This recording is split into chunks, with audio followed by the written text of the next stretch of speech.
Hello, I'm Alex Harding, and this is what I call the comfortable chair. The comfortable chair is an analogy I use to explain efficient cross-cultural communications and interviewing techniques.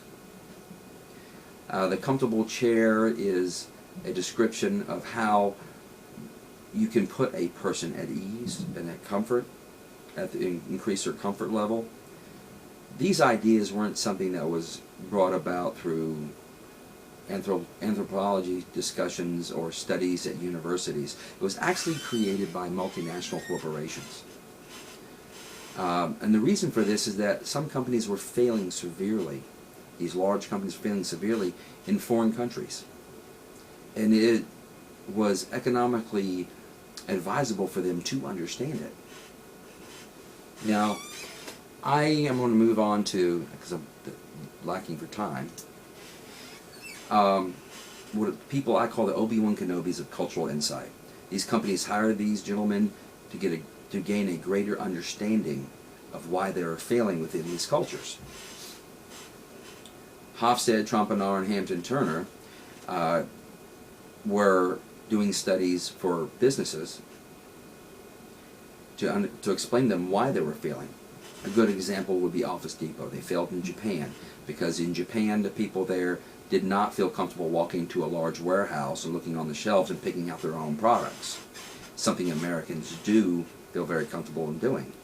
They would prefer to listen to the advice of an expert in their field, giving them power to advise them on what they should buy. The exact opposite would be Germany and Walmart. Walmart failed there because the population, the culture, had a very, I would say, small power distance index. That means that the people there want to feel empowered themselves. They did not appreciate someone asking, do they need help, constantly when it's not asked for.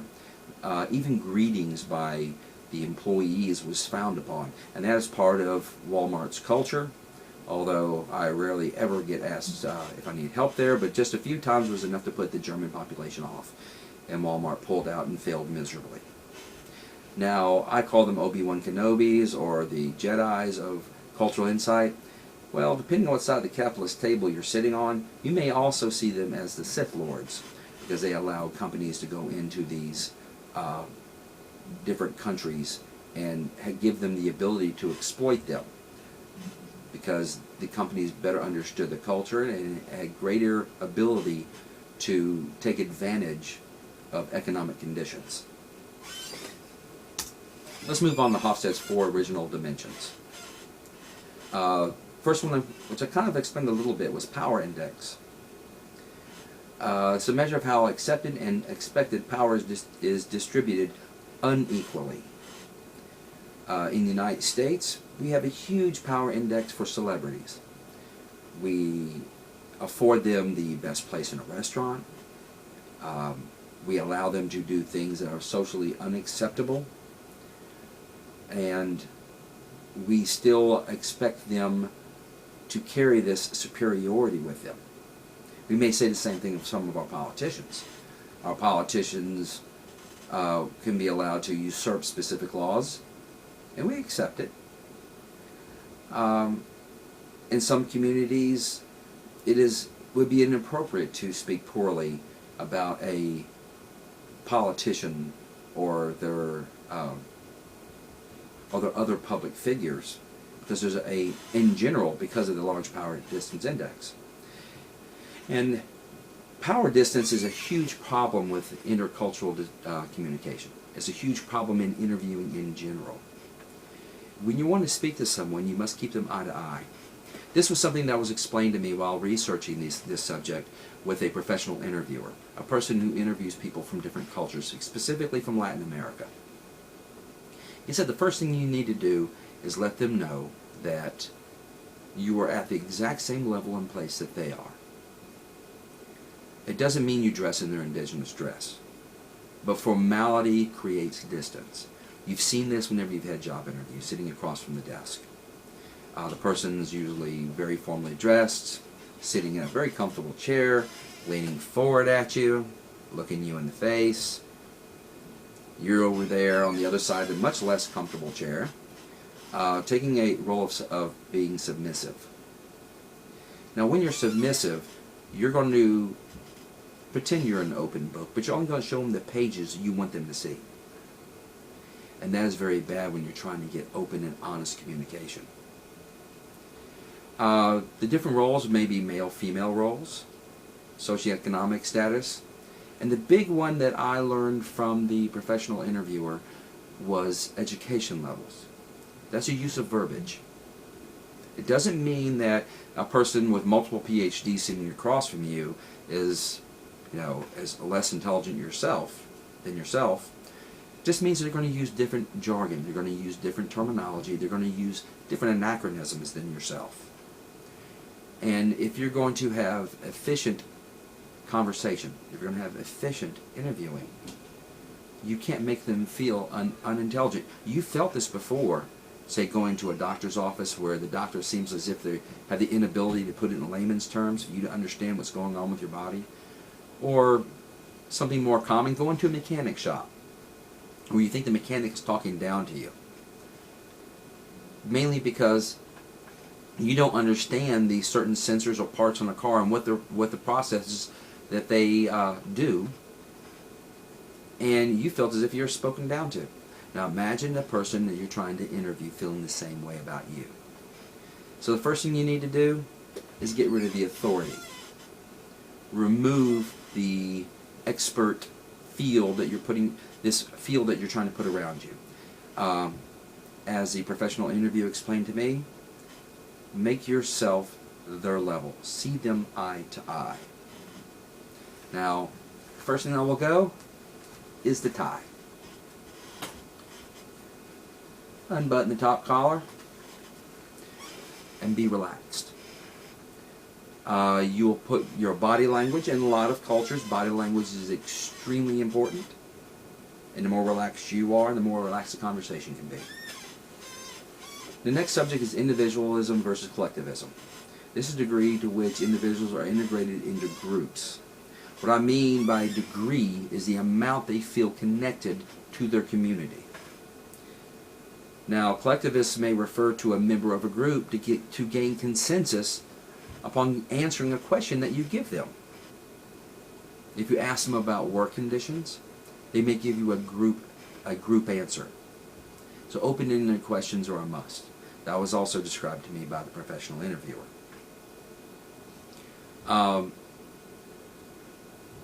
And upon my own experience in the business world, I found that people from a very individualistic culture are highly critical of specific details that you might be asking them. And they may not be giving you a holistic answer that you're looking for. For instance, work conditions. They may describe, the bathroom is disgusting. You're not looking for that. You might be looking for health or nutritional information. They may be overly critical about, is the food organic? All we get is mass-produced fruit and vegetables. They're not saying to you that they have a large variety and they have the ability to obtain, the proper nutritional, aspects of their diet. Masculinity versus femininity. Ooh, this is the mother of all minefields when coming into an interview, from my own personal experience. This is the distribution of roles between the genders. Now, I'm not just talking about male-female roles. You're talking about a complete culture. In a masculine environment, you're talking about the quantity of life. When I say quantity, I'm talking about how much access they have to having fun. A quality of life, which they consider to be a feminist quality, is the ability to obtain security within their culture. May it be economic security, food security, personal household security. That's a feminist role. Masculinity is much more of a risk-taking culture. When in interviewing, this is a place that you must be extremely observant. it's best not to broach these subjects until you know what type of culture atmosphere you're in. The same thing was explained to me by this professional interviewer, that if you go into a feminist interview with a person from a feminist culture, that you're best to talk in generalities of their well-being, as in the happiness of the family, not the happiness of the individual. Roles and accepted behavior vary between very small regions or households. When interviewing someone from a masculine environment or masculine culture, don't take it in a sex role situation, because in, say, Yucatan Peninsula, where the ideology of machismo is very much accepted, the females of the household or the financial will have financial control.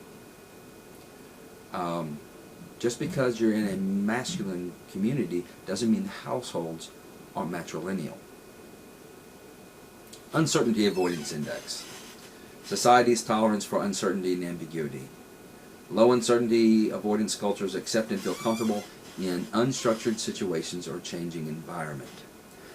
A person with a low uncertainty avoidance index will be quite comfortable sitting in a cafe to have an interview, or within your office, or an area of your choosing. A person with high uncertainty avoidance would prefer to be within their own atmosphere, their home, a cafe or place of their choosing. Also within the discussions and in the interviews, as I have found in my research, that a person with low uncertainty avoidance will probably enjoy having a conversation of controversy, say discussing politics or religion or different problems within their own society. A person with high uncertainty avoidance tends to minimize anxiety. They wouldn't prefer to have a discussion of things that would be considered controversial. Now you can bridge these gaps, but only if you make these individuals extremely comfortable, which I explained earlier with the power distance index. Let's move on to the next two. Hofstede included two more. His was long-term orientation versus short-term orientation. Long-term orientated societies attach more importance to the future. They foster pragmatic values oriented toward rewards, including persistence, saving capacity for adaptation. These people are more looking toward future gains, not daily or quick self-fulfilling activities. In short-term oriented societies, values promoted are related to the past and the present, respect for the tradition, the preservation of one's face. You would think of these people as being culturally adept. They like for reciprocation and fulfillment of social obligations. This where people are very closely tied to their communities. This is a great conversational tool to promote comfort. For instance, when you're going to their house, did you provide a beverage for the short term? Or did you compliment them on an accomplishment, something of a long-term person? Indulgence versus restraint. How members of society try to control their desires and impulses. Ooh, we've seen these. The restraint people, if you walked into or have an interview with someone who say is of conservative, say Southern Baptist background, it's not a good idea to order wine for lunch. If they are restraint-oriented about the environment, this is where I say observance come in. You may say, how green are they? You want to talk to them about how they feel about the environment within their community. Oh, let's say you're interviewing someone close to ECU. They might claim they're vegan, very environmentally conscious, But when you walk outside, you see a big four-wheel drive SUV in the driveway, multiple watercraft, and you see that they are socially restrained, but personally indulgent. Indulgent societies tend to allow relatively free gratification of basic human needs and desires related to enjoy life and have fun. So when you interview someone from a more indulgent society, bring the beer and chocolates. But if you're talking to someone who is a more restraint culture, don't. Do your homework first. That was something that was pressed to me over and over again by the professional interviewer, and something I found to be of great importance in my research.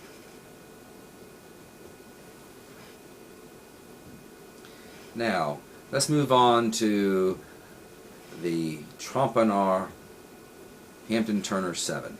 Universalism, and I'm going to do this quickly. Universalism versus pluralism. What is the highest value or rules, or what is the highest value? Rules or relationships? In a nutshell, the degree of importance a cultural assigns to either the law or personal relationship. In a universalistic culture, people share the belief that general rules take precedence over the needs of friends and other relationships. That would be people who put high value on religious beliefs, religious tenets. You would find the same thing with people who are very closely related to their causes. You would consider the religious being the conservative side, and you would take the progressives on the other end. Both sides have their extreme tendencies. You do not talk about industrial development with someone on one end, and you don't discuss indulgences on another.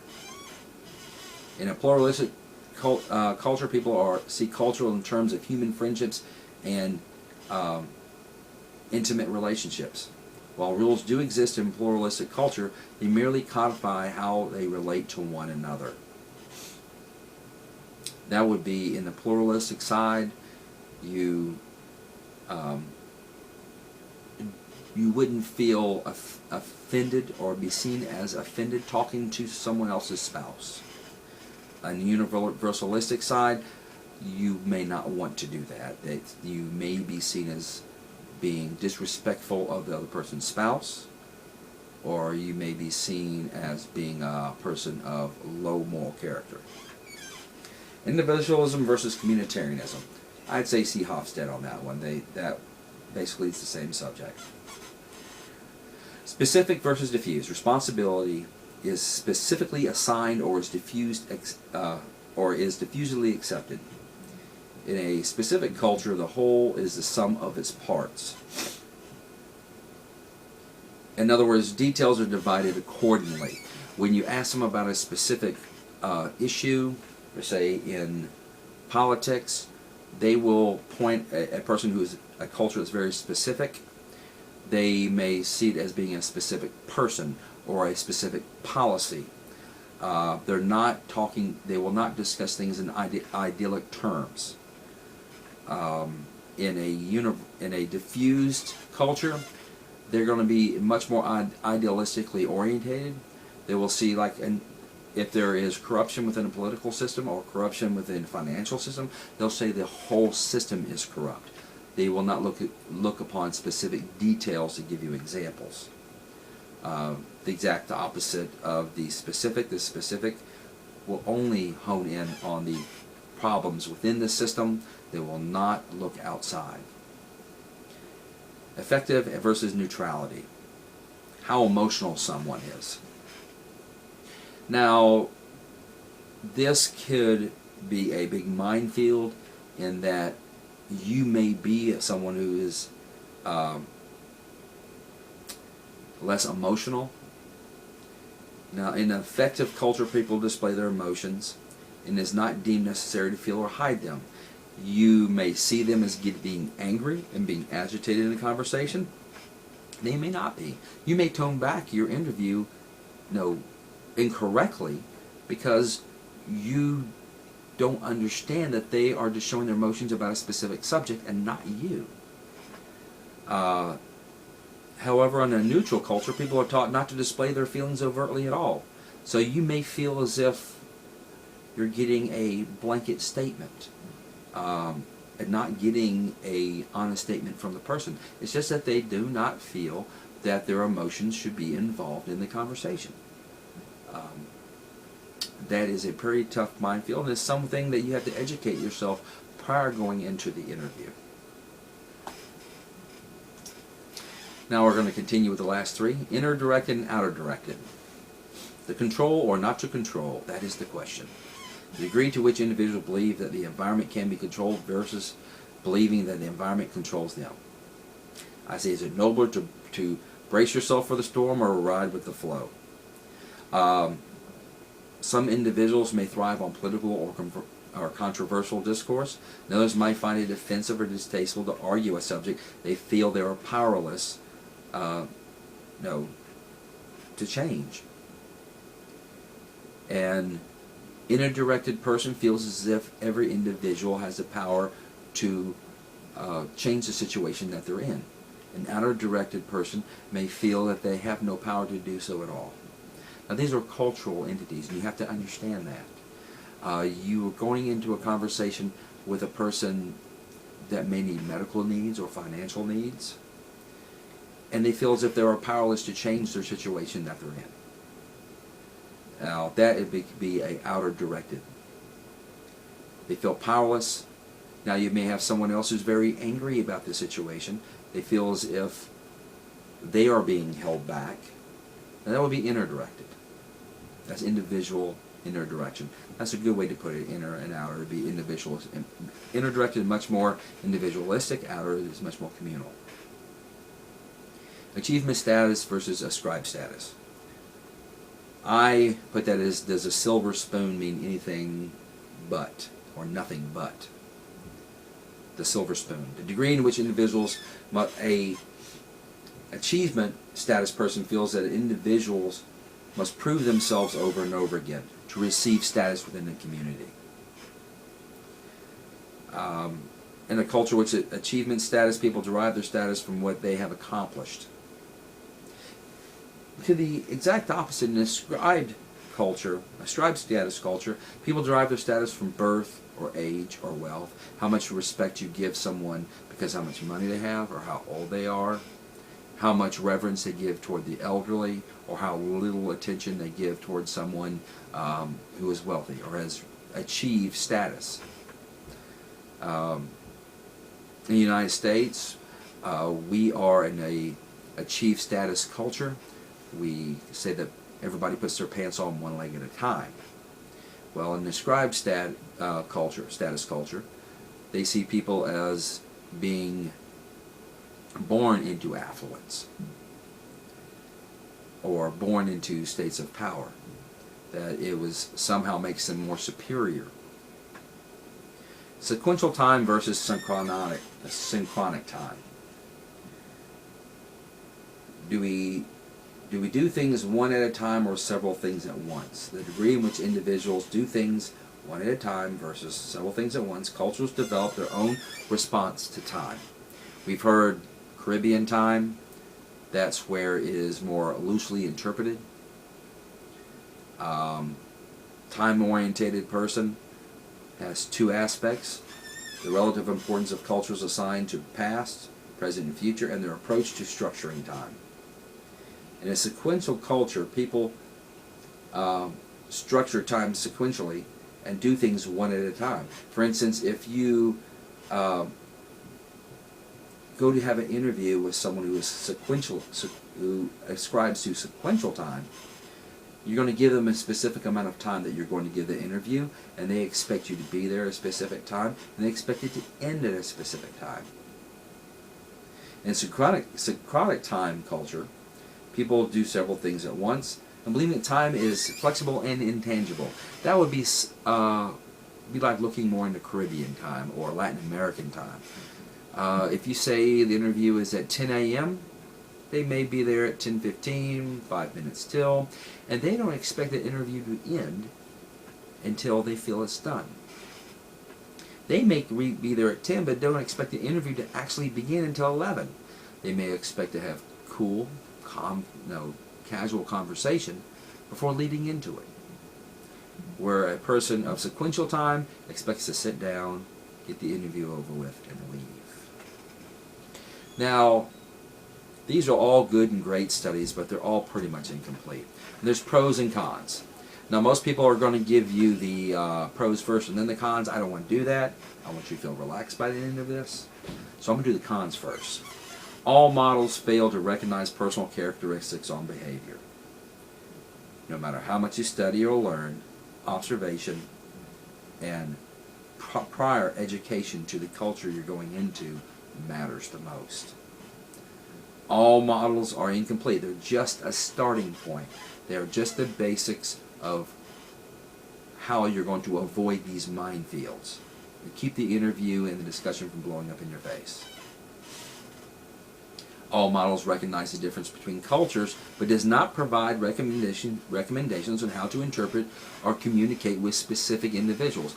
I try to emphasize that each situation is individual, and no one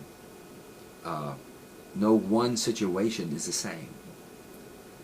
Kind of like getting a car manual and expecting to be able to fix every car on the road, or taking one certain vitamin to fix every illness. This is why prior homework and prior observation to the interview is important. The professional interviewer instructed me on understanding the family dynamics, the economic and educational dynamics, well before getting into an interview.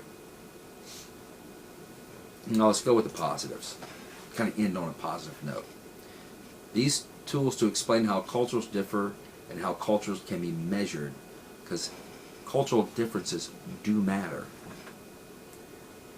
Just identifying these differences from region to region will make it very efficient for you to very efficient for you to interview someone, because once you understand the differences, you can adjust your conversation. You can bring yourself eye to eye. Hofstede and Trompenaar's model gives tools to deal with cross-cultural relations. A tool or context to better understand cultural values and behaviors. So you do not misinterpret a gesture or verbiage or wording or an attitude. An example of that would be someone who's individualistic or has the ability to be emotional. They may be highly critical. You might see this as being agitated, but they're not. Research shows that direct communication is conducted in one part of the world is different from the way it is done in another. Culture is an important aspect in all communication. The emphasis on cultures has allowed huge corporations to exploit financial institutions and finances in foreign cultures. They saw it as being very important. Now, I wish there was much more emphasis on this cultural understanding and in these cultural dimensions in what we would consider to be the most important, which is anthropology and sociology, because we are the people who are trying to get down to the truth. Thank you. And I appreciate you listening.